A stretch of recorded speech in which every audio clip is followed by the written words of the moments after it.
Il aura fallu 40 heures de débat parfois houleux pour se pencher sur les 27 670 propositions d'amendement du texte.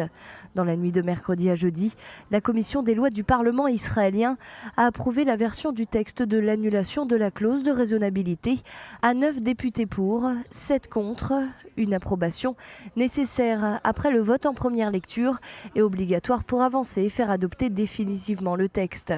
Pour le vote en deuxième et troisième lecture, il faudra donc attendre la semaine prochaine pour une séance plénière à la Knesset, le Parlement israélien. C'est une nouvelle étape importante dans la réforme judiciaire voulue par le gouvernement et tant controversée.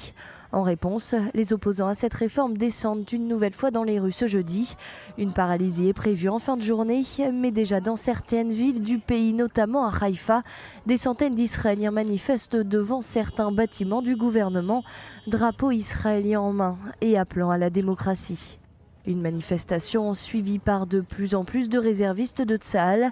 Ils sont maintenant des centaines, des pilotes, des combattants, des officiers et même des forces des unités spéciales, à refuser de se présenter à leur devoir de réserve à l'armée pour faire pression sur la réforme judiciaire.